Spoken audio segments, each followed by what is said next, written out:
Fala aí, ô cambada. E aí, como é que tá? Tá bom? Tá ruim? Foda-se, né?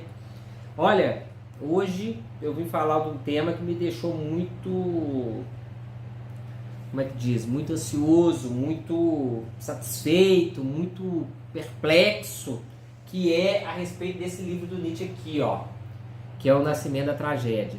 Eu peguei esse livro aqui e tal para ler, confesso, mais por curiosidade do que por esperar, né, aprender alguma coisa no sentido, como não sei dizer, filosófico, será? Não sei. Já adianto, inclusive, que o vídeo de hoje vai ser um dos mais filosóficos já feitos aqui nesse canal. Falar de Schopenhauer, de Kant. Mas olha, que surpresa esse livro aqui. Porque esse livro aqui é como se fosse um ciclo do Nietzsche. Porque o Nietzsche, mais lá pra frente, o Nietzsche velho, retoma isso aqui. Mas o que mais me deixou surpreendido sobre O Nascimento da Tragédia, e é o que eu vou tratar hoje, é que este livro aqui, do Camus, O Homem Revoltado, a tese, entre aspas, a ideia que o Camus vem trazer nesse livro, O Homem Revoltado, e a forma como ele trouxe essa ideia, é nada mais, nada menos o que está escrito aqui no Nascimento da Tragédia, do Nietzsche. Sem tirar nem pôr. Sem tirar nem pôr.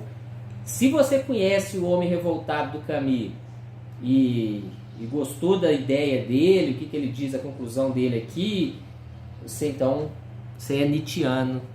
Você pega da ideia do Nietzsche e não sabe. Eu já vou pro final direto, antes de ir pro começo, que é o seguinte, eu até deixei marcadinho aqui, que é a questão que o Nietzsche, quando ele vai fazer aqui um ensaio de autocrítica, que esse livro é o primeiro livro que o Nietzsche escreveu. Eu vou falar sobre isso, é o livro da época que ele era wagneriano e tal, e em 1886, 14 anos ou 16 anos depois, não me lembro aqui de cabeça, que ele escreveu esse livro, ele releu e ele mudou o título do livro, que chama O Nascimento da Tragédia, Helenismo e Pessimismo, acho que é assim que chama, deixa eu conferir aqui, ou Os Gregos e o Pessimismo, que chama.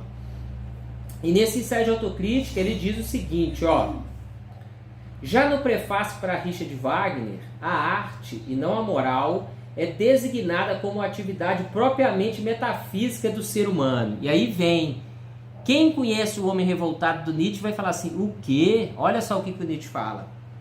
No livro mesmo reaparece algumas vezes a provocadora tese de que apenas como fenômeno estético é justificada a existência do mundo. Nietzsche falou isso aqui no prefácio, escrito mais de uma década depois. É a ideia do Camus aqui, escrita. E eu vou falar, eu fiz anotações inclusive para falar sobre esse livro. E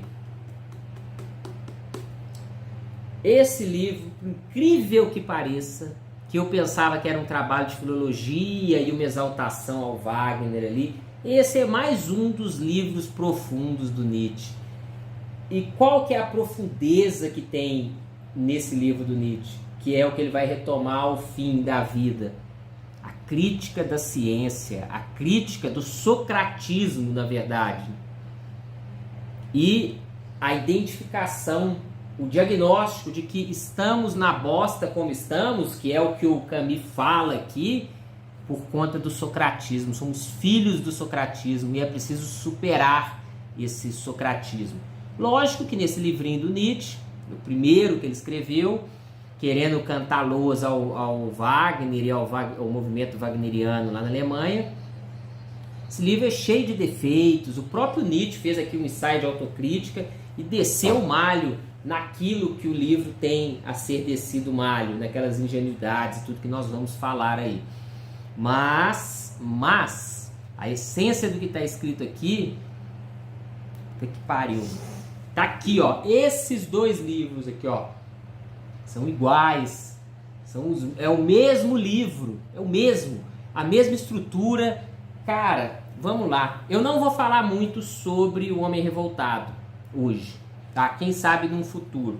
Hoje eu vou falar muito do Nascimento da Tragédia. Se você conhece o Homem Revoltado, você não vai acreditar. Você não vai acreditar. Bom, vamos lá. Deixa eu pegar minhas anotações aqui. Bom, eu nem sei que título que eu vou dar para esse vídeo, porque eu não sei. Eu vou descobrir ainda. Se você está assistindo isso aqui, você já sabe o título que eu dei. Não sei, vou fazer o vídeo aqui e aí no caminho aqui vai acabar aparecendo um título. Porque a ideia principal do vídeo é mostrar como este livro do Nietzsche de 1872, esse foi retomado pelo Camus aqui nesse Ipsiliteri. Por mais que o Camus tenha até um capítulo só sobre o Nietzsche aqui, que ele disse que pegou vontade de potência, olhou tal. O Camus, não dá um migué não, doido. Mas não é questão de migué. São ideias que se vive, não ideias que se leem. Então o Nietzsche viveu a ideia e o Camus viveu também, sacou? Ele diz que não é do Nietzsche porque ele teve dentro dele também. Mas vamos lá. Como eu disse, esse Nascimento da Tragédia, esse livro nasceu num contexto muito específico. Foi um contexto no qual o Nietzsche era professor de filologia ainda, e ele queria usar a filologia como uma ferramenta além da filologia. O que foi muito criticado na época, um grande filólogo lá desceu a marreta nesse livro, foi uma polêmica danada. Que como o cara que eu li em inglês, que o psiquiatra da Deep Tube me passou, é uma polêmica que não interessa hoje para o Nietzsche filósofo. Porque era uma polêmica que fazia parte do Nietzsche professor de filologia, né? Que é outro esquema. E o Nietzsche tinha a intenção aqui de dizer que a arte do Richard Wagner representaria um renascimento, uma superação do socratismo. Então ele queria levantar a bola do Wagner. Tanto é que ele diz, e aqui no Kurt Paul James tem várias afirmações que corroboram a fala do próprio Nietzsche, de que isso aqui é um diálogo do Nietzsche com Wagner. O Nietzsche mesmo fala que quando escrevia ele imaginava ele conversando com Wagner. Wagner, o Richard Wagner, o compositor, que foi amigo pessoal do Nietzsche, ele e a Cosima, que era a esposa dele, foram amigos, que conviveram na mesma casa e tudo mais, foram amigos próximos. Beleza? A estrutura desse livro é o seguinte: o Nietzsche vai falar como nasceu a tragédia grega e como a tragédia grega morreu. Só que, quando ele vai falar sobre isso, ele não fala no aspecto da tragédia grega e a arte que sucedeu à tragédia grega como pura e simplesmente obras de arte que ali estão. Ele coloca como um símbolo de como o homem se porta na existência. Então, quando ele vai falar de Ésquilo, de Sófocles, daquele outro cara que eu sempre esqueço o nome dele, Eurípides, ele não está falando de obra de arte em si. Ele está dizendo a obra de arte é um sintoma de como o homem se porta no mundo. Esse é o caminho que o Nietzsche vai fazer nesse livro, que é o mesmo caminho que o Camus usa aqui. O Camus vai falar, para ele falar sobre política, para ele falar sobre nazismo, comunismo, burguês, objetivos de vida e tudo mais políticos.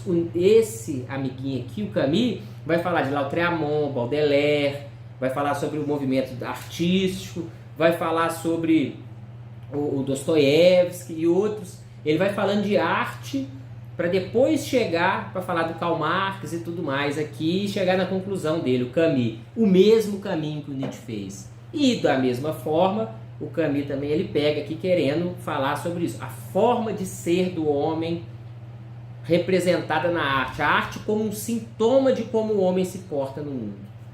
Beleza? Até nisso eles são iguais. Então vamos lá. Agora nós vamos entrar no aspecto filosófico da coisa mesmo. O Nietzsche, ele vai analisar a questão da tragédia grega. Está aqui, né? O Nascimento da Tragédia, que se chama o livro.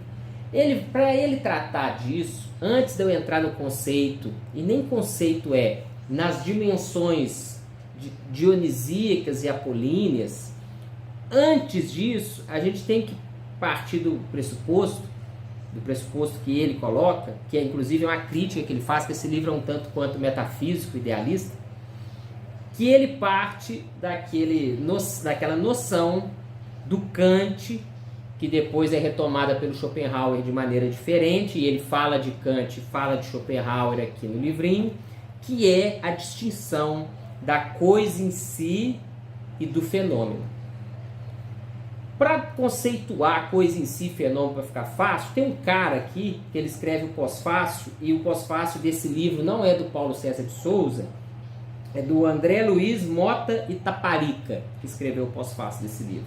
Ele faz um resuminho bem interessante que eu copiei aqui para falar com vocês, para quem não tem conhecimento de filosofia entender. A coisa em si seria a realidade independente das faculdades humanas. É a coisa que está ali, a coisa que está aí em si. Isso é a coisa em si. Já o fenômeno é o mundo tal como nos aparece por meio dos sentidos e do intelecto.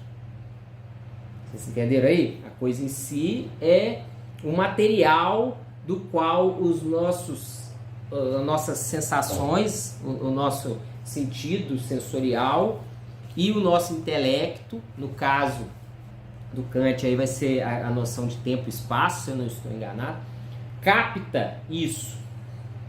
E para o Kant e também para o Schopenhauer, a coisa em si é inapreensível. Por quê? Porque nós só temos contato com ela por meio das nossas sensações e do nosso intelecto. A gente não consegue ver a coisa em si, vocês entenderam? A gente só consegue ver o fenômeno que é a coisa em si representada pelos nossos sentidos, pelo nosso intelecto.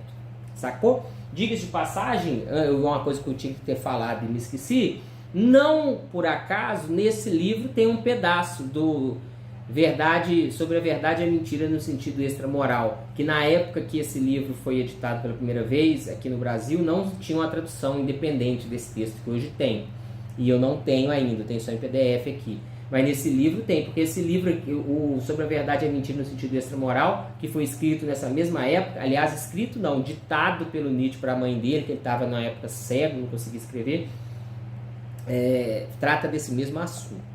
Mas sobre a verdade e a mentira é um outro vídeo, né? Então você tem que partir desse pressuposto, tá? Que o Nietzsche ele vai começar a tratar essa questão da tragédia grega e do modo de ser do homem partindo dessa dimensão de que existe a coisa em si, da qual nós só apreendemos os fenômenos. E o fenômeno é justamente fruto da nossa sensação e do nosso intelecto. Beleza? O Schopenhauer vai dizer o seguinte: o mundo ordinário de nossa experiência, localizado no tempo e no espaço, regido por leis causais, é apenas um reflexo aparente da verdadeira realidade. Então guardem isso. A relação de causalidade, portanto, ela só existe a nível de fenômeno. Ela não existe a nível de coisa em si. E a gente não apreende a coisa em si. E é só um aspecto pequeno, limiar da nossa realidade. Vocês vejam como é que essa história de coisa em si, fenômeno, parece um pouco a questão de consciente e inconsciente do Freud. E parece mesmo, e tem a ver, vocês vão ver. Então vamos lá. De posse dessa questão de coisa em si, fenômeno, o Nietzsche vai investigar duas dimensões que existiam para o grego antigo, que eram simbolizadas por dois deuses dos mitos deles lá, que é a dimensão dionisíaca e a dimensão apolínea. Essas duas dimensões do homem, representadas por esses dois mitos, essas duas histórias, essas duas figuras, essas duas divindades, representam dois lados de uma mesma moeda. Ou, para usar o exemplo que o Nietzsche dá logo no início do livro, são como os dois sexos. que existem.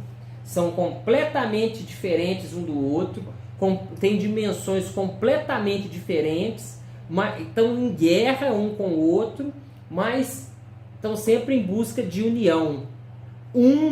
O excesso de um sempre chama o outro para o lugar e fica nessa dicotomia. O homem é essa dicotomia. O homem precisa desses dois lados para viver. São os dois lados da dimensão humana. E o que significa cada um desses lados? Vocês vão entender a relação com coisa em si, fenômeno, que eu falei mais cedo aí. O dionisíaco, que inclusive tinham festas dionisíacas em várias culturas, essa cultura chegou aos gregos, que eram aquelas festas orgiásticas, tipo um carnaval, no qual as pessoas saíam cantando música e tudo, quem era escravo interagia com quem era dono de escravo, o dono de escravo virava escravo, todo mundo fazia sexo com todo mundo, e enchia os cacarecos, saía dançando, todo mundo se perdia naquela massa de pessoas. Eram essas festas dionisíacas. O dionisíaco, ele representa o êxtase de sair de si e se perder numa multidão, não só de pessoas, como da existência. É você deixar a sua individualidade, representada pela embriaguez. O dionisíaco é embriagar-se, perder-se, a perda de si no todo, a perda de si, perda de você mesmo, a perda do eu na coisa em si. E a arte que representava o dionisíaco era a música. E a música, o Nietzsche retoma no sentido schopenhaueriano, porque o Schopenhauer vai dizer o seguinte, olha só que interessante que o Schopenhauer diz, que a música é a única das belas artes que é a representação da coisa em si, que ele vai chamar de vontade, Schopenhauer. Por quê? Porque a música não depende de símbolos conceituais para que ela seja compreendida, para que ela consiga afetar o ser humano. Uma melodia de flauta, o japonês, o americano, o chinês, o homem das cavernas, nós hoje, o homem da época do Nietzsche, o homem que fala inglês, que fala alemão, todo mundo consegue sentir a melodia da música. Diferente de um poema, que são signos e conceitos de palavras que você precisa entender, diferente da representação plástica, que é o que a gente vai falar do Apolíneo. A representação plástica ela tem que ser uma representação fiel da realidade. A música não. A música é essa linguagem própria da coisa em si, uma representação da coisa em si, da vontade, diz o Schopenhauer. Dionísio, o lado dionisíaco do ser humano é esse, em contraste com o lado apolíneo. O símbolo do Apolíneo, do Apolo, é o sonho, a imagem onírica. Por quê? Porque a imagem onírica é uma representação plástica da realidade.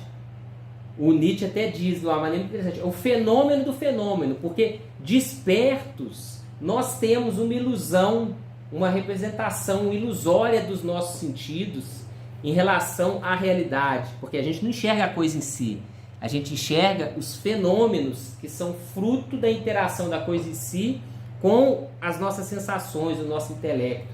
Exemplo bastante fácil para vocês entenderem, a pessoa que é daltônica, ela não vai ver a cor das coisas igual uma pessoa que não é daltônica. Então a realidade, o fenômeno para ela aparece sem aquelas cores que a pessoa que enxerga a cor vê normalmente. A raio ultravioleta, luz vermelha, nós não enxergamos a luz vermelha, ela está aqui.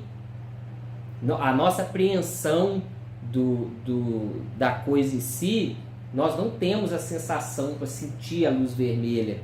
Então a gente não enxerga a luz vermelha. Enfim, a nossa representação diurna, o fenômeno que a gente se depara, que a gente está aqui, é uma capa ilusória sobre a coisa em si, tal qual o sonho é uma aparência da aparência, porque é uma aparência produzida por nós mesmos. Esse é o símbolo, esse é Tal qual a música está para Dionísio, o sonho está para o Apolo. O Apolo, portanto, representa, enquanto Dionísio é o êxtase no qual a pessoa se perde e deixa de ser a sua individualidade para se juntar ao todo, o Apolíneo é a contemplação da aparência, representada nos sonhos, como eu disse, e é o deus das artes plásticas, da escultura, da representação fiel do fenômeno.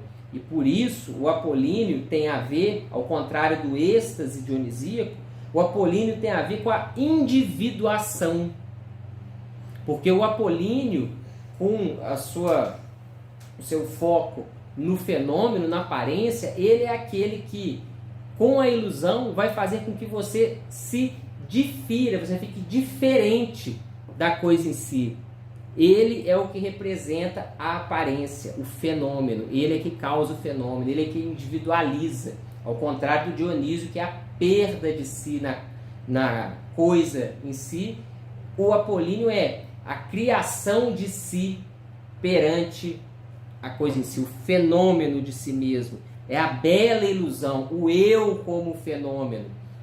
Então você tem esses dois lados, essas duas dimensões do ser humano, bem representadas por diversos aspectos aí. A tragédia grega, ela surge, segundo o Nietzsche, pelo espírito dionisíaco, pela música, inicialmente. O coro na tragédia grega representava ali o Dionísio, representava ali onde o espectador perdia o seu limite e passava a todos compartilhar de uma coisa só, ali, de uma emoção, de uma percepção, de uma sensação só. E ele vai dizer que no início, o texto e a representação eram secundários perante a música. Por isso que o Nascimento da chamava-se o Nascimento da Tragédia no espírito da música.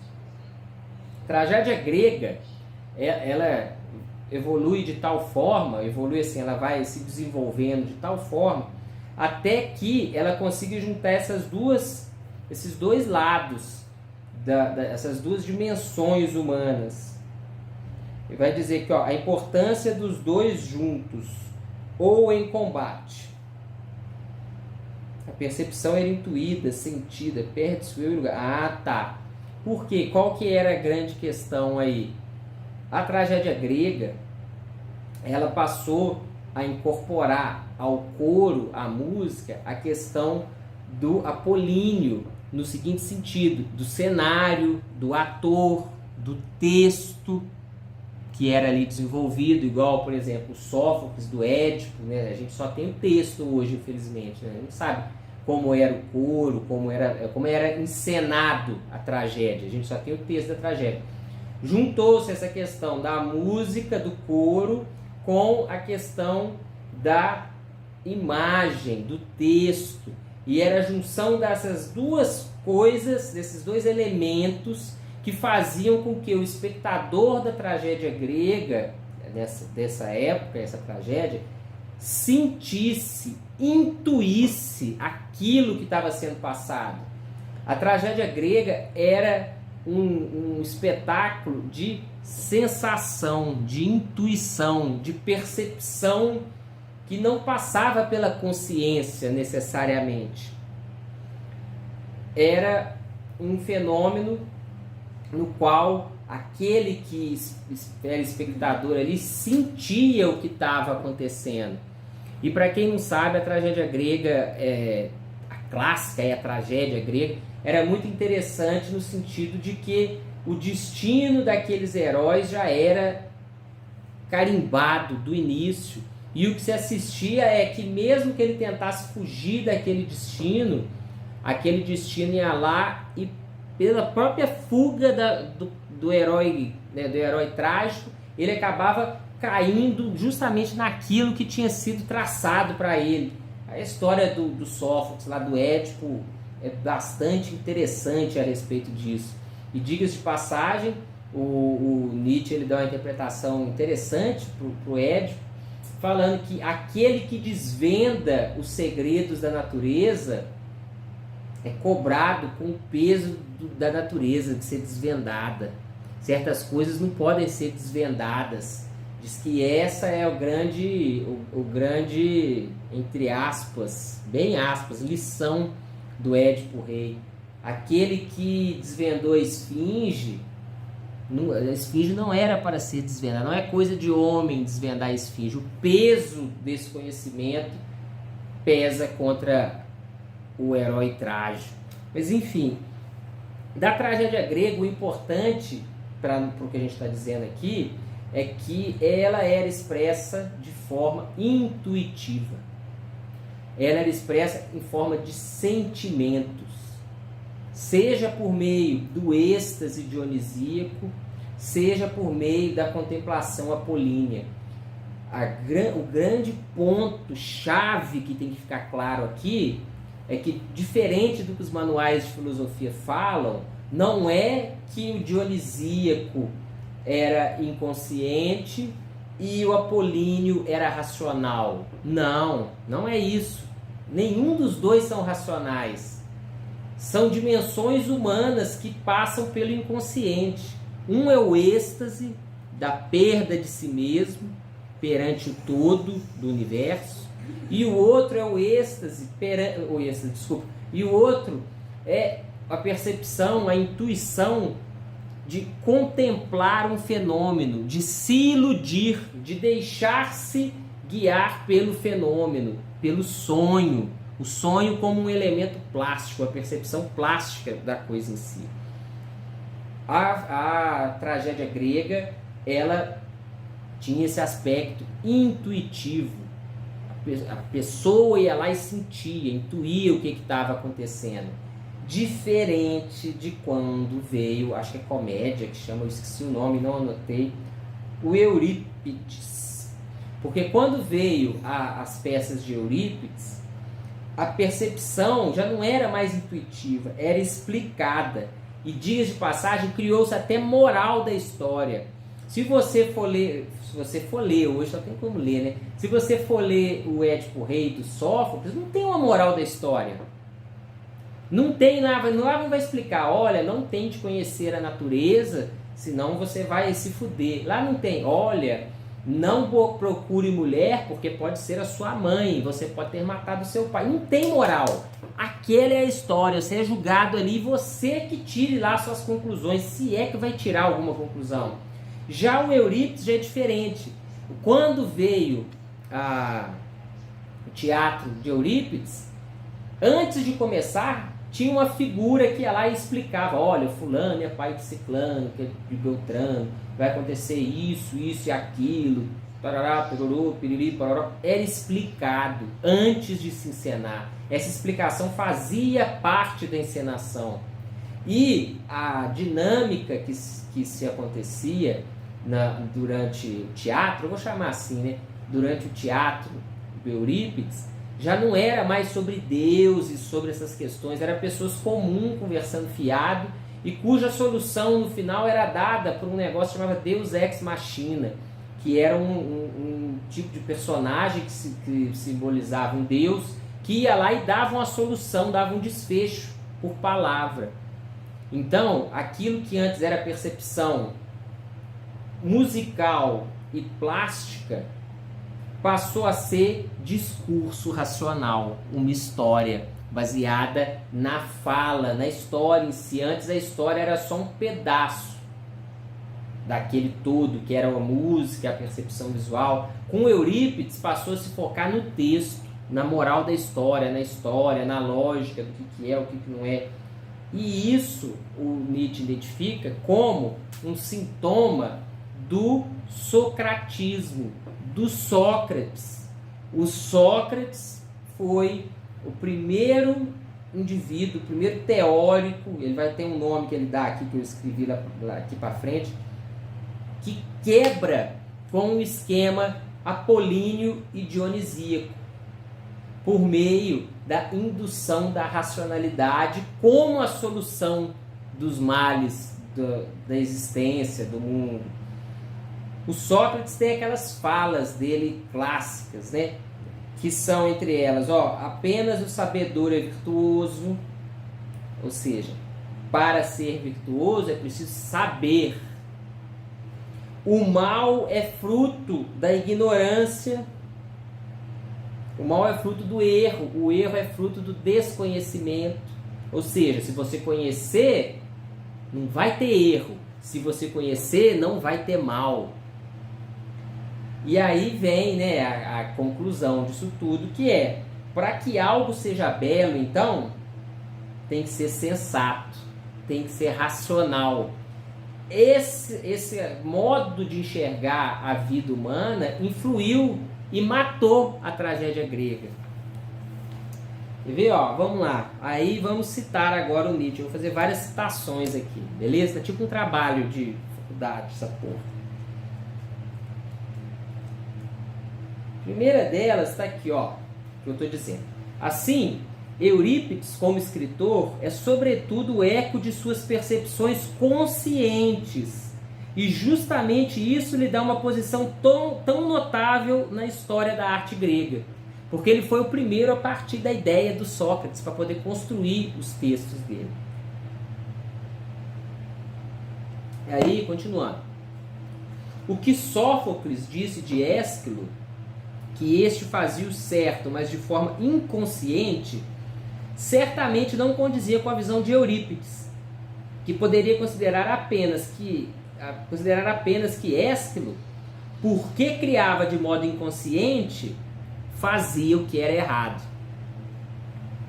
Então vocês vejam, se antes a tragédia grega era justamente baseada no aspecto inconsciente, no aspecto de percepção que não passa pela consciência, aqui já houve uma mudança radical. Vai se dizer, ainda que preste, por ser inconsciente, não presta, porque a gente não entende o que está acontecendo, você não tem como entender. A tragédia era irracional, eu escrevi aqui, tem mais para eu ler aqui, peraí. Falando sobre Sócrates aqui, olha só. Deixa eu chegar até mais perto de vocês aqui que eu li. Mas as palavras mais agudas em favor desse novo e inaudito apreço do saber e da perspicácia foram ditas por Sócrates, quando constatou que era o único a admitir para si mesmo que nada sabia. Ao passo que em suas andanças críticas por Atenas, visitando os maiores políticos, oradores, escritores e artistas, sempre deparou com a presunção de saber. Percebeu com espanto que nem do próprio ofício aquelas celebridades todas tinham a compreensão certa e segura, e apenas por instinto o exerciam. Apenas por instinto. Essa expressão leva ao coração e ao cerne da tendência socrática. Com ela, o socratismo condena tanto a arte como a ética existentes. Para onde quer que dirija seu olhar prescrutador, enxerga a ausência da compreensão e o poder da ilusão.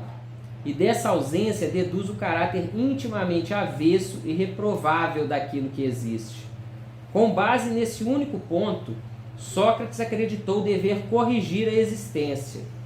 Ele unicamente entra com ar de menosprezo e superioridade, como precursor de uma cultura, arte e moral totalmente diferentes, num mundo cujas bordas nós consideraríamos felizes de poder tocar com reverência. Uma chave para a essência de Sócrates nos é dada por esse admirável fenômeno conhecido como, entre aspas, demônio de Sócrates. Nas situações especiais em que seu enorme entendimento vacilava, ele encontrava firme amparo numa voz divina que nesses instantes se manifestava. Sempre que surge, essa voz desaconselha. Nessa natureza completamente anormal, a sabedoria instintiva se mostra apenas para opor-se ao conhecer consciente. Enquanto em todas as pessoas produtivas o instinto é a força criadora afirmativa e a consciência se conduz de maneira crítica e dissuasiva, em Sócrates o instinto se torna crítico e a consciência criadora. A tragédia era em si, a tragédia grega, irracional, porque a tragédia não trabalhava com conceitos. Ela não explicava, ela trabalhava com emoções, com sensações, intuições. E quando Sócrates vem com sei que nada sei, é preciso saber a verdade,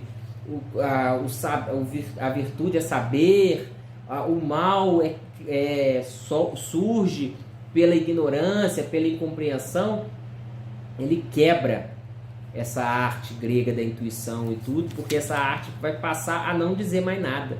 Ainda que o sentimento e a intuição correspondam a algo, não tem um conhecimento intelectivo ali, então não presta para nada, na visão do Sócrates aí.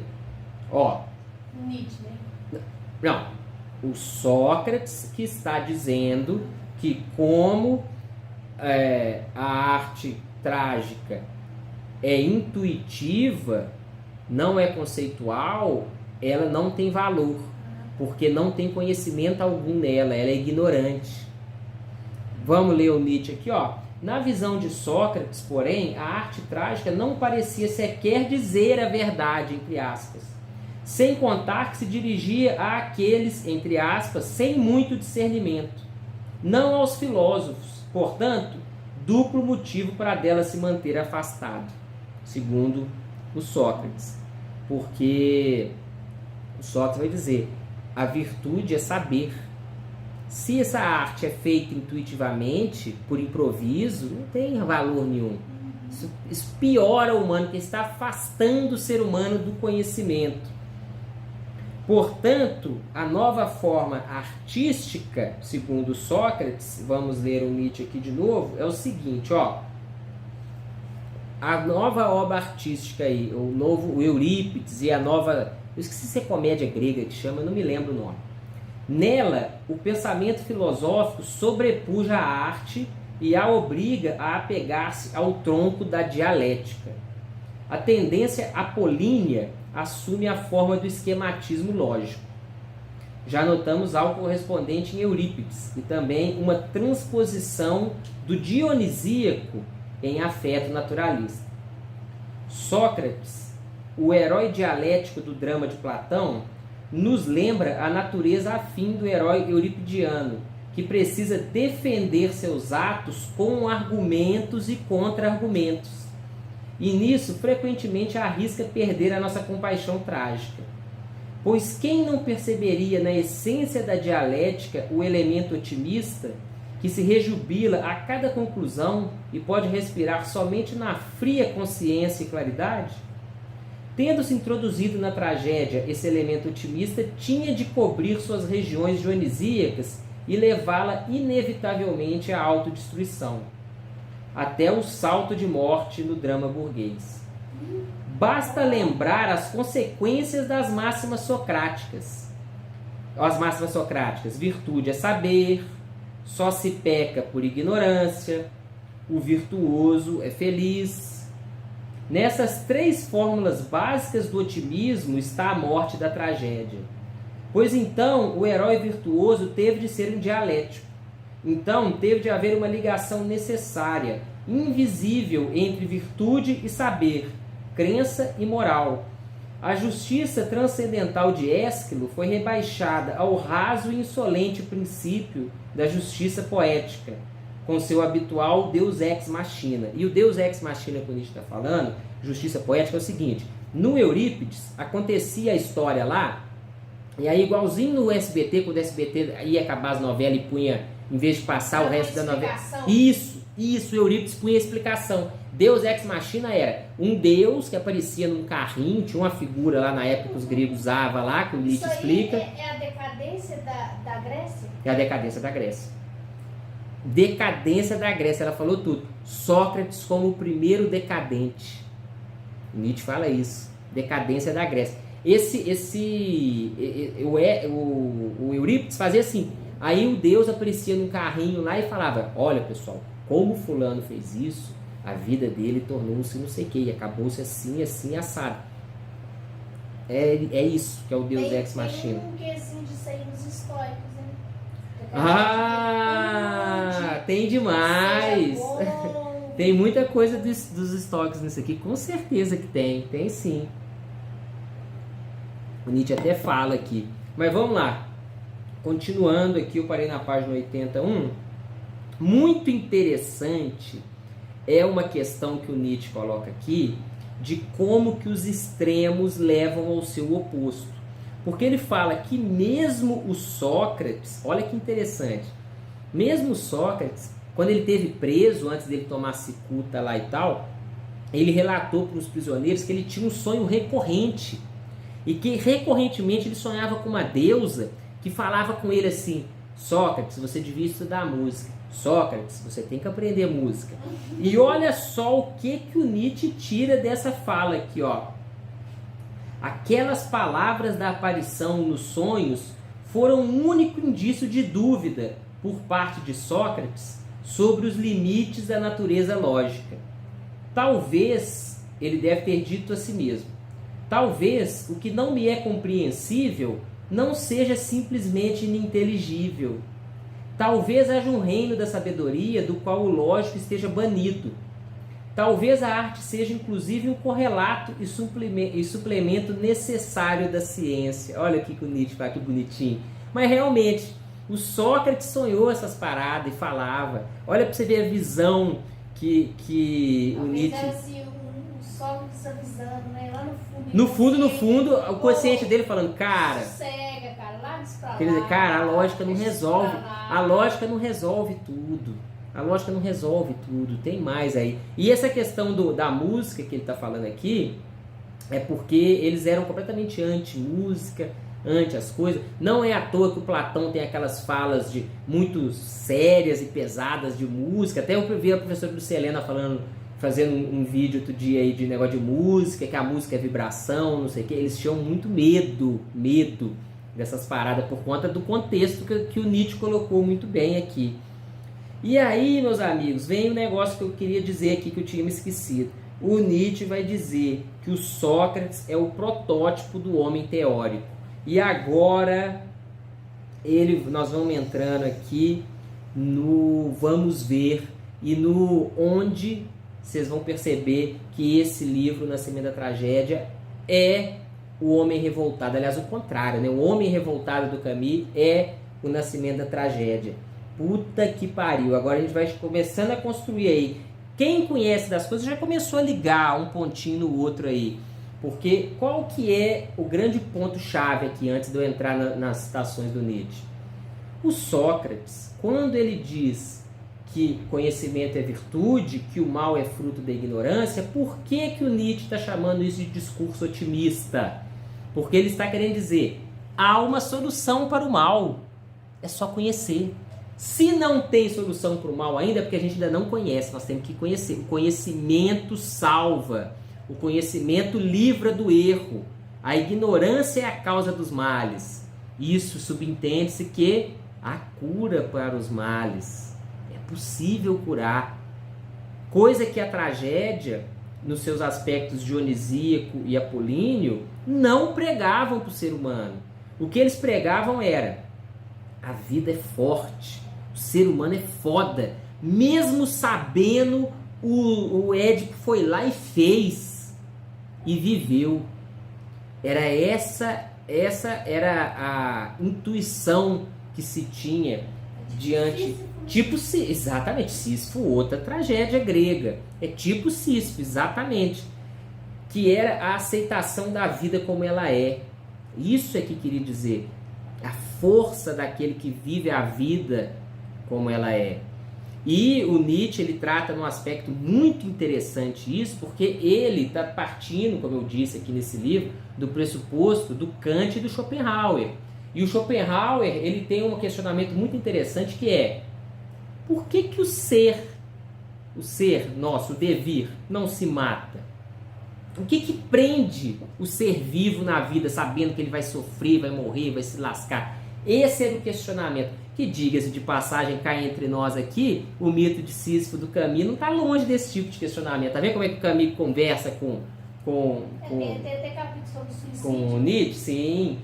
Porque o que o Nietzsche vai colocar é que os aspectos dionisíacos e Apolínios, o Dionisíaco na entrega total ao que é, e o Apolíneo na bela ilusão do que não é, fazem com que o ser humano, o ser na verdade, né, o ser humano como um dos participantes desses poderes, vivam a vida. A ilusão estética do Apolíneo embeleza a vida e cria a individuação como separação do que fenômeno que somos da coisa em si. A gente fica muito tentado a confundir com Freud aqui, mas eu acho que não é bom, não tem nada a ver não, né? Eu lacei de Freud para falar que está confundindo com Freud, eu ia falar do princípio do prazer, né, e da realidade, enfim. E o Dionisíaco no se perder no todo, voltar a ser o que se é, no sentido de perda de si, nós enquanto coisas em si que também somos fenomenizadas, enfim, é a aceitação do que é, e a aceitação da ilusão, sabendo-se que é ilusão. Isso é o Dionisíaco e o Apolíneo, que o Sócrates vem e quebra. O Sócrates vem e vai dizer, não, o negócio é o conhecer, a gente erra, a gente sofre mal aqui porque a gente não conhece. Se o Édipo soubesse que era ele não tinha passado por aquilo. Sacou qual que é a ideia do Sócrates, mais ou menos? Tipo isso. Se o Édipo soubesse que ele era ele, lá, ó, ele não tinha passado por aquilo, ele tinha vivido bem. Faltou foi conhecimento. Ele era ignorante. É nesse sentido que o Sócrates vem trazer o seu protótipo do homem teórico. E agora vamos ler o Nietzsche aqui, que bem melhor do que eu falando é o Nietzsche, né? Para ver que também Sócrates merece a dignidade dessa posição de condutor, ele está falando aqui de condutor da cultura e tal. Basta reconhecer nele o protótipo de uma forma de existência que antes dele se desconhecia, o protótipo do homem teórico, cujo significado e objetivo será nossa tarefa compreender, que ele vai falar aqui no livro e tal. Como artista, o homem teórico acha infinita satisfação naquilo que existe. E como no caso daquele, tal satisfação o protege da ética prática do pessimismo e dos olhos de Linceu, deste que brilham apenas no escuro. Linceu a história de Linceu é um mito lá dos gregos, que um cara chegou pro deus lá, que esse Linceu, eu acho que era um deus, um oráculo, não lembro, e perguntou, qual que é a melhor coisa pro ser humano, Linceu? O Linceu falou assim, ó, não ter nascido. Falou, não tem. E a segunda? Falou, se nasceu, morreu o mais breve possível. Era isso que era o negócio do Linceu aqui que ele está falando. Então vamos voltar. Ó. Como artista, o homem teórico acha infinita satisfação naquilo que existe. E, como no caso daquele, tal satisfação o protege da ética prática do pessimismo e dos olhos de Linceu deste, que brilham apenas no escuro. Ética prática do pessimismo é um eufemismo para suicídio, né? A cada desvelamento da verdade, o artista sempre se detém, com o olhar extasiado, no que continua a ser invólucro após o desvelamento. Então vamos lá. A cada desvelamento da verdade, o artista sempre se detém, com o olhar extasiado, no que continua a ser invólucro após o desvelamento. É o fruir estético, porque a arte, o estético, é só invólucro, é uma imagem, uma ilusão. É uma mentira. Uma obra de arte, uma escultura de uma mulher lindíssima que desvelou todo o sistema muscular e de postura. Não é um sistema muscular e de postura, não é uma mulher de verdade, é uma mulher de pedra. Mas o senso estético te faz fruir justamente essa ilusão, o invólucro, como disse o Nietzsche. Por exemplo, nesse caso, a estátua. É para usar o que os gregos faziam muito estátua, né? A estátua lá, ó. É isso que ele está querendo dizer. Sobre o artista. Continuando. Já o homem teórico frui e se contenta com um invólucro descartado. E o mais alto objetivo do seu prazer é um processo de desvelamento sempre bem sucedido, realizado por esforço próprio. Ou seja, já o homem teórico ele vai se interessar em descobrir o que é as coisas. O invólucro sai fora, ele quer saber o que está por dentro. Verdade, o músculo, nesse caso aqui, idiota esse exemplo meu, né? Em vez de querer ver a bela forma ali da estátua que o artista fez, ele vai querer saber como é que o músculo funciona, o que é o sangue, enfim, essas coisas aí, mais ou menos mal explicado, né? Aí continuando. Aí o Nietzsche vai continuar dizendo aqui que a graça para o homem teórico não é a verdade bem em si, mas sim a busca da verdade. Ele até cita que um tal de Lessing, que segundo ele foi o homem mais honesto dos homens teóricos, declarou uma vez que a busca da verdade lhe interessava mais do que a verdade mesmo. Então essa citação que eu vou fazer está nesse contexto, tá? Deixa eu ver aqui onde é que eu fiz aqui. Vamos lá. Ao lado dessa percepção isolada, um excesso de honestidade, se não de exuberância, há uma profunda ilusão que primeiramente veio ao mundo na pessoa de Sócrates. A inabalável crença de que o pensamento, seguindo o fio da causalidade, atinge os mais fundos abismos do ser, e de que é capaz não apenas de conhecer, mas de corrigir o ser. Vocês lembram que o Sócrates falou que o erro é fruto da ignorância e o mal é fruto do erro e tudo mais? Essa sublime ilusão metafísica acompanha a ciência como um instinto e sempre torna a levá-la a seus limites, onde ela tem de se transformar em arte, que é propriamente o que visa, dado este mecanismo. Ele vai falar aqui essa questão do que ele está querendo dizer com arte e tudo, mas eu não vou entrar nesse mérito, senão nós vamos, não acaba nunca, né? Então vamos lá. Diante desse pessimismo prático, Sócrates é o protótipo do otimismo teórico, que, em sua crença na inteligibilidade da natureza das coisas, atribui ao saber e à compreensão o poder de um remédio universal e enxerga no erro o mal em si. Penetrar no fundamento das coisas e distinguir entre o verdadeiro conhecimento e a aparência, penetrar no fundamento das coisas e distinguir entre o verdadeiro conhecimento e a aparência e o erro, parecia ao homem socrático o mais nobre ofício humano, e até mesmo o único verdadeiramente humano. Assim como o mecanismo de conceitos, juízos e conclusões passou a ser visto desde Sócrates como a mais alta ocupação e o mais admirável dom da natureza, acima de todas as outras capacidades. Até mesmo as mais sublimes ações morais, os sentimentos de compaixão, sacrifício, heroísmo e a difícil quietude da alma, que o grego Apolíneo denominava sophison, não sei ler, foram derivados da dialética do saber por Sócrates e seus sucessores, até o presente, e, portanto, considerados passíveis de ensinamento. E uma coisa interessante que o Nietzsche diz aqui é que, com Sócrates, surgiu as escolas de pensamento. Com Sócrates surgiu por conta disso. Acreditava-se que esse homem teórico era passível de ensinamento, era possível ensinar as pessoas a serem homens teóricos, era possível ensinar e aprender isso. Então, era possível que a vida fosse plena, fosse bela, fosse boa, porque se a virtude está no conhecimento e o mal está na ignorância, basta todo mundo conhecer que a coisa vai funcionar, vai dar bem. Vamos fazer isso, para todo mundo aprender.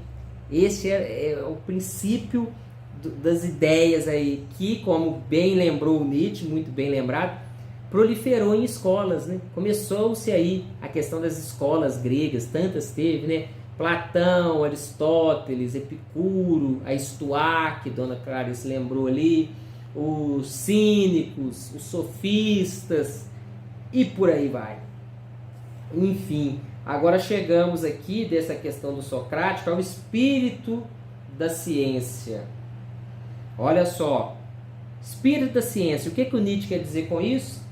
O que entendo por espírito da ciência é a fé na perscrutabilidade da natureza, ou seja, a fé de que é possível estudar a natureza até o seu âmago e na universal capacidade terapêutica do saber, surgida primeiramente na pessoa de Sócrates. Aí que está a questão. Como eu disse, o saber é terapêutico, o saber cura, o saber elimina o mal. Para o Sócrates, né? Então vamos lá. Ele vai chamar essa questão do homem teórico e do Sócrates em alexandrina, o homem alexandrino, a cultura alexandrina, ele vai chamar isso, por isso que vai falar em alexandrina aqui, ó. Daquela outra forma de serenidade grega, entre aspas, a alexandrina, a mais nobre é a serenidade do homem teórico. Ela exibe os mesmos traços característicos que acabei de inferir do espírito não dionisíaco. Ela combate a sabedoria e a arte dionisíacas, procura dissolver o mito, substitui um consolo metafísico por uma consonância terrena. Sim, por um deus ex machina próprio, ou seja, o deus das máquinas e dos crisóis. Em outras palavras, as forças dos espíritos da natureza, compreendidas e usadas a serviço do egoísmo superior. Ela crê numa correção do mundo mediante o saber, numa vida guiada pela ciência, e realmente pode confinar o indivíduo no círculo bastante pequeno de problemas solucionáveis, no interior do qual diz jovialmente a vida: eu te quero, tu és digna de ser conhecida. Agora a gente vem chegando aí na questão aí, ó, sobre o homem alexandrino. Vamos lá, deixa eu respirar que nós estamos chegando na conclusão do vídeo aqui, tá? Que tem uma página aqui que eu vou ler, que é o homem revoltado, a conclusão do homem revoltado. Tá aqui, no mito Sísifo. Tá me dando até dor nas costas aqui, eu vou virar para sentar aqui. Vamos lá. É um fenômeno eterno. Graças a uma ilusão que estende sobre as coisas, a sequiosa vontade sempre acha um meio de prender suas criaturas à vida e obrigá-las a prosseguir vivendo. Esse é retido pelo prazer socrático de conhecer e pela fantasia de, conhecendo, poder curar a eterna ferida de existir. Aquele é enredado pelo sedutor véu da beleza da arte, a flutuar ante seus olhos. Aquele outro, pelo consolo metafísico de que a vida eterna continua a fluir, imperturbável, sob o torvelinho dos fenômenos. Todo o nosso mundo moderno está envolvido na rede da cultura alexandrina e tem como ideal o homem teórico, equipado com altos poderes de conhecimento e trabalhando a serviço da ciência, e cujo modelo e progenitor é Sócrates. Aí ele vai falar aqui que todo o meio acadêmico, educacional é voltado para esse aspecto e tudo mais aqui. E aí chegamos no ponto-chave, que aqui tem 1 hora de vídeo, e toda essa 1 hora de vídeo aí foi tentando fazer um contexto. Eu estou na página 100 do livro. Difícil, hein? Trabalho difícil esse meu aqui. Mas para chegar nisso que eu vou ler agora, ó, isso que eu vou ler aqui é a conclusão do mito de Sísifo, desculpa, do homem revoltado do Camus, e todo o caminho que o Camus fez foi bem parecido com o do Nietzsche e tal e coisa e tal, e olha onde o Nietzsche chega aqui. Por isso que eu falo, nós vivemos no mesmo universo cultural do Nietzsche. Nós compartilhamos, nós somos o mesmo homem moderno, contemporâneo. Ele chama de moderno, né? Mas vamos chamar contemporâneo. Nós estamos no mesmo barco. A diferença é que o Nietzsche tentou escrever com máquina de escrever, foi um dos pioneiros na máquina de escrever. E nós escrevemos no computador, no celular. Mas o que a gente escreve é a mesma coisa. Vivemos no mesmo âmbito cultural ainda, bem entranhado. Vamos lá, olha se isso aqui não é o que o Camus chegou aqui no Homem Revoltado aqui. Olha se não é. Se liga, maluco. E agora não devemos esconder de nós mesmos o que se acha oculto no seio dessa cultura socrática. O otimismo que acredita não ter limites. Olha aí, olha só um detalhinho, né? O último capítulo, aliás, o penúltimo capítulo do Homem Revoltado. Medida e desmedida, se chama ele. O otimismo que acredita não ter limites. Não devemos nos apavorar quando os frutos desse otimismo amadurecerem. Vê se tem condição o Nietzsche escrever isso que ele escreveu em 1872. 1872. Mal sabia ele o que viria no século XX. Puta que pariu. Não devemos nos apavorar quando os frutos desse otimismo amadurecerem. Quando a sociedade, fermentada até os níveis mais baixos por esse tipo de cultura, começa a tremer em exuberantes fervores e desejos. Quando a crença na felicidade terrena de todos, quando a crença na possibilidade de uma tal cultura universal do saber se transforma gradualmente na ameaçadora exigência de tal felicidade terrena alexandrina, na invocação de um Deus ex machina euripidiano. É preciso notar, a cultura alexandrina necessita de uma classe escrava para poder existir duradouramente, mas nega, em sua visão otimista da existência, a necessidade de tal classe.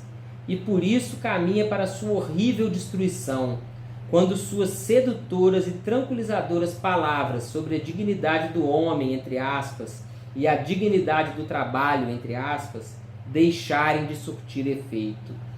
Não há nada mais terrível do que uma classe bárbara de escravos que aprendeu a considerar injusta sua existência e quer se lançar à vingança não apenas por si, mas por todas as gerações.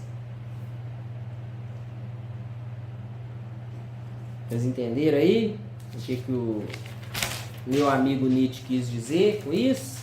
Quem leu O Homem Revoltado sabe. E vocês vejam aí, cara, o que ele quis dizer.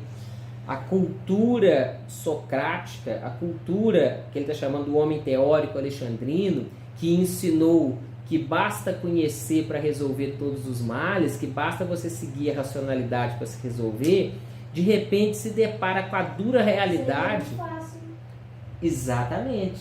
Se depara com a dura realidade de que, peraí, mesmo essa cultura alexandrina, ela depende de escravo para existir. Olha o nosso mundo hoje, burguês, aí, que a escravidão mudou de nome, né? Tem outros nomes. Só que aquele que foi doutrinado na cultura socrática vai falar assim: eu estou fazendo tudo direitinho, eu sei tudo, por que não acabou o sofrimento para mim? Agora eu quero que acabe esse sofrimento aí. Aquilo que era uma esperança otimista, de repente se torna uma exigência a ser cobrada. E aí surgem essas grandes evoluções sociais. O século XX, que viveu aí duas grandes guerras aí por conta disso. Cadê? Vieram buscar a conta do negócio.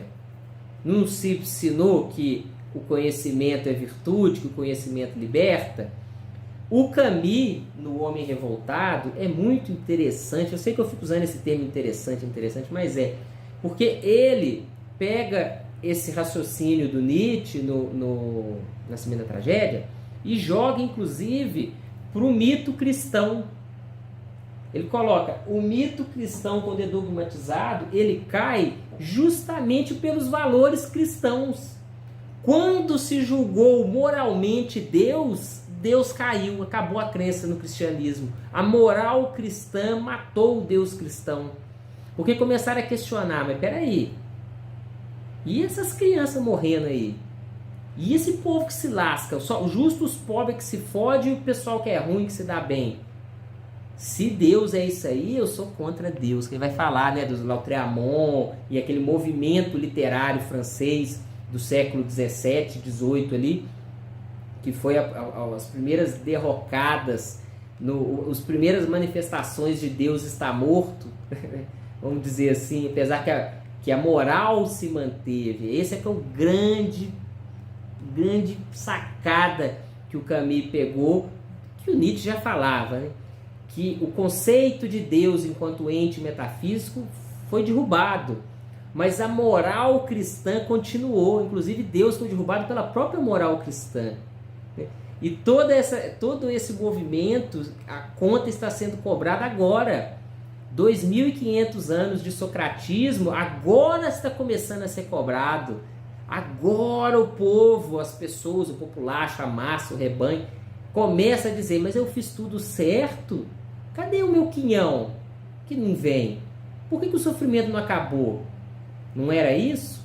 E o pouco que eu li, aproveitando o embalo, já que já tem mais de uma aula, o pouco que eu li que o Jung fala sobre o Nietzsche, o que ele identifica é que o Nietzsche percebeu nessa questão de Dionisíaco e Apolíneo, que o Nietzsche muito sagazmente percebeu a questão da sombra, que é o seguinte, o homem tem que ter um equilíbrio, e que qualquer desequilíbrio do homem engrandece a sombra dele, que é o lado oposto.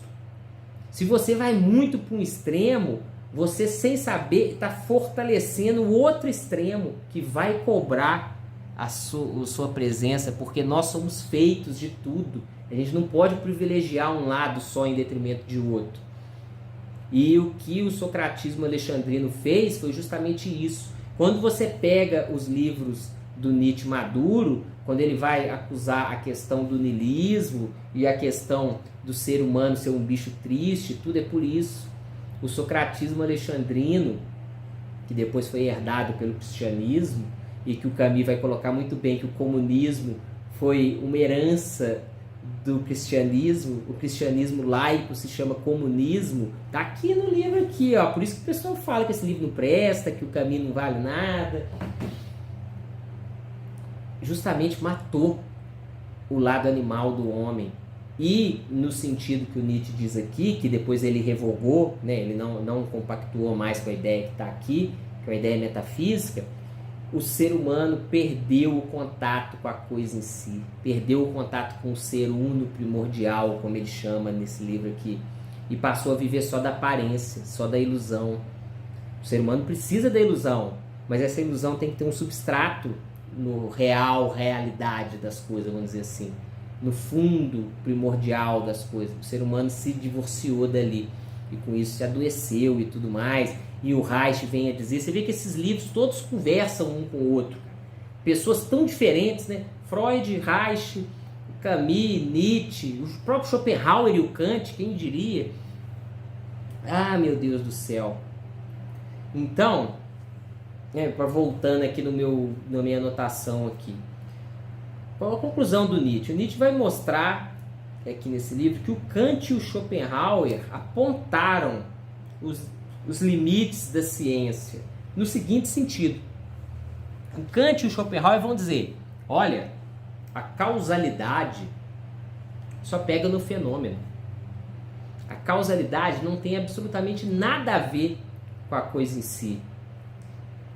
Ou seja, a ciência nada mais é do que uma criação artística, porque a ciência nada mais é do que um discurso sobre o fenômeno, tal qual uma obra de arte é uma representação, um discurso sobre o fenômeno. A ciência não toca na coisa em si primordial.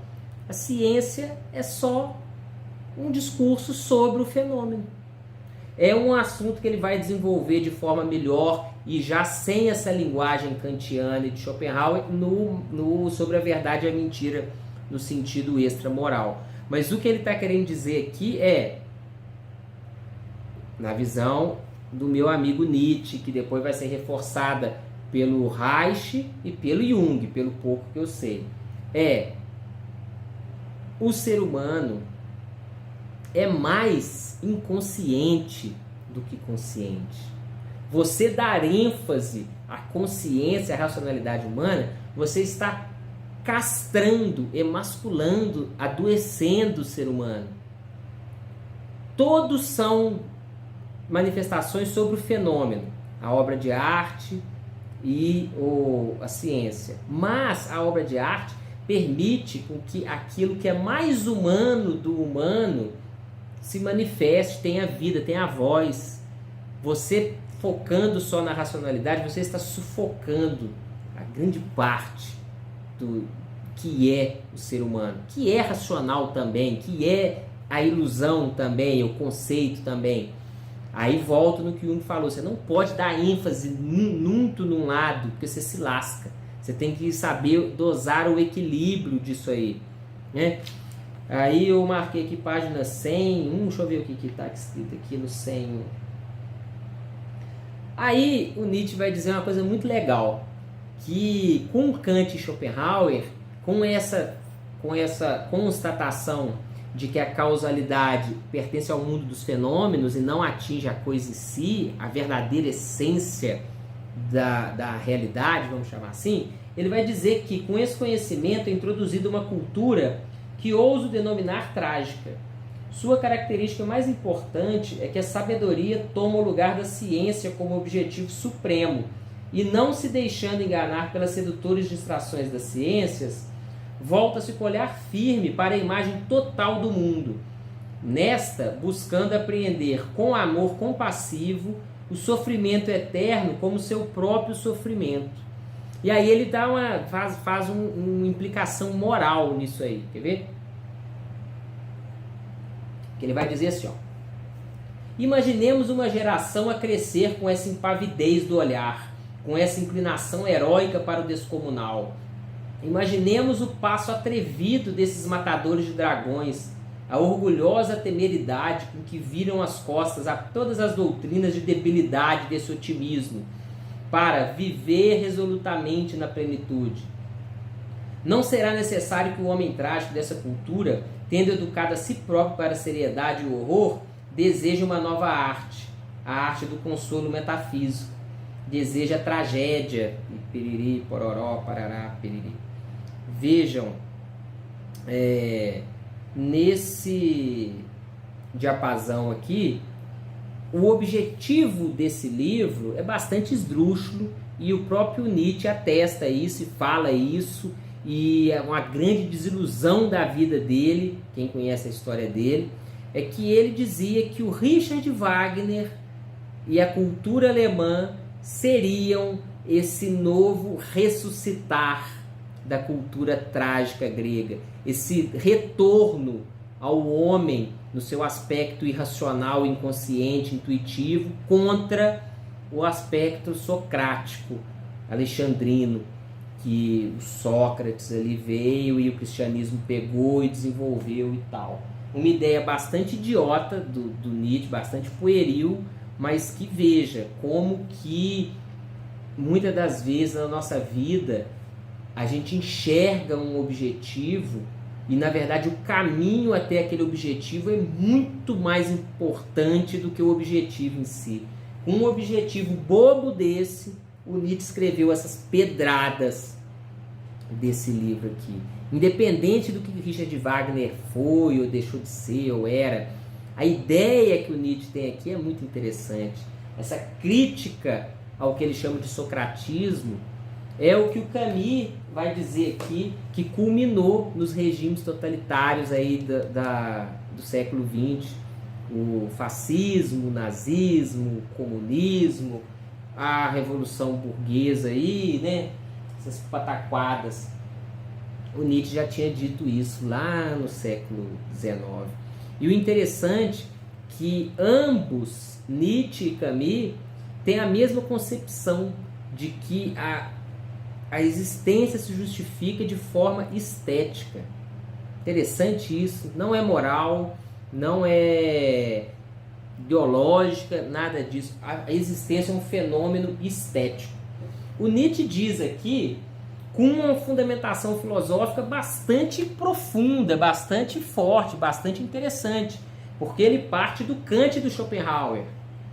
Ele parte de que a nossa existência é fenomênica, fenômeno. Nós não temos acesso a coisa em si. O nosso existir é fruto das nossas sensações e do nosso intelecto enquanto tempo e espaço. Intelecto está dizendo ali. Ou seja, nós somos criadores da realidade. A nossa existência é criar a realidade. Interessante isso, por isso que ele fala um fenômeno estético.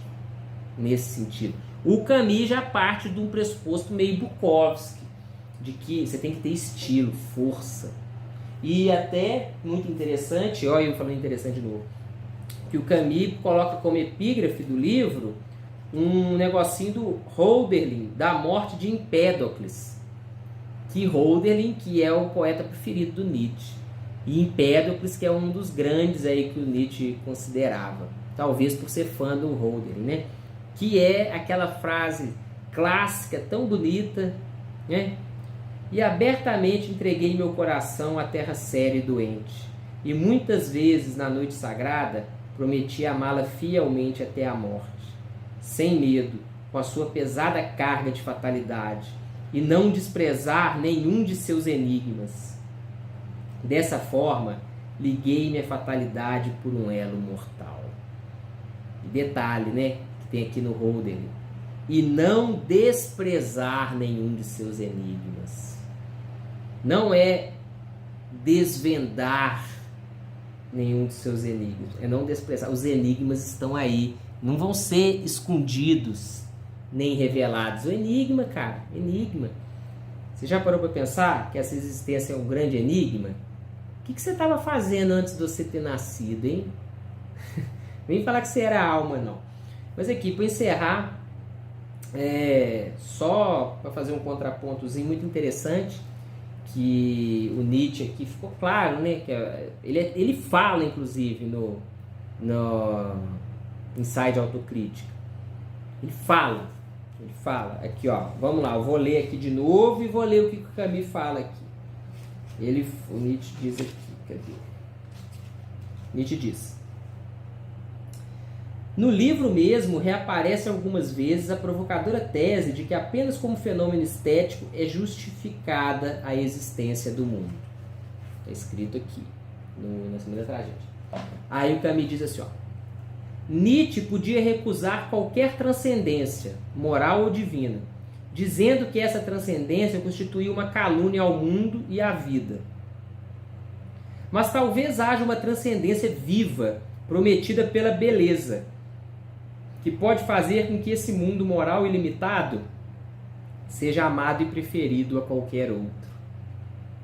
Engraçado, né? Porque o Camus falou, ele contradiz o Nietzsche falando a mesma coisa que o Nietzsche falou, né? Enfim, esse então é uma grande surpresa que eu tive na leitura do Nascimento da Tragédia. Surpresa de ver que esse livro que eu gosto tanto do Camus, e confesso, não entendo direito, confesso para vocês, não entendo. Fiz monografia sobre ele, mas tem muito tempo que eu não leio também, eu tenho que ler ele de novo. Não entendo direito, mas é a mesma coisa que está aqui. E outra, Apolíneo Dionisíaco, que coisa, que ideia interessante que o Nietzsche tem. E para quem lê o Nietzsche, principalmente o Nietzsche maduro, que ele fica falando que é profeta do Dionísio, e depois no final das contas ele assina como Dionísio, é importante você ler isso aqui para entender o que ele está querendo dizer com Dionísio. Essa questão da cultura socrática, do alexandrismo, do protótipo de homem teórico, puta que pariu, interessante demais, está muito fácil aqui nesse livro. E além de tudo, o livro sobre a verdade e a mentira no sentido extramoral, que tem um trechinho dele aqui, um pedacinho, e hoje existe esse livro aí na editora, é dessa mesma editora aqui, ó, é do mesmo livrinho desse aqui.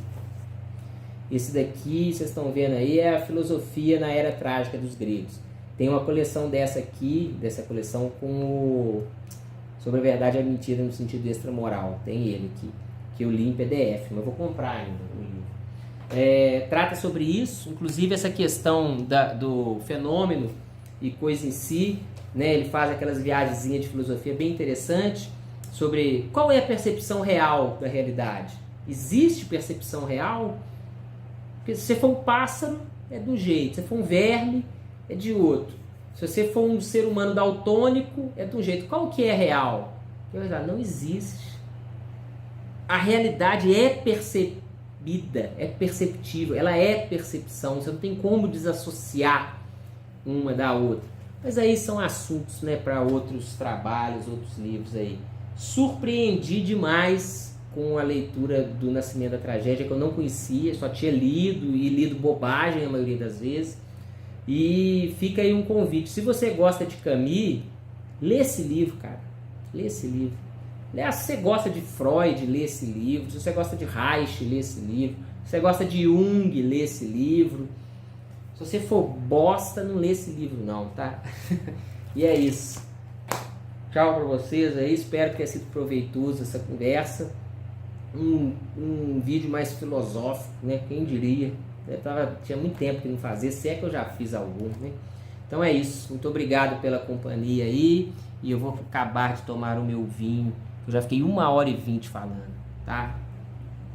Tchau.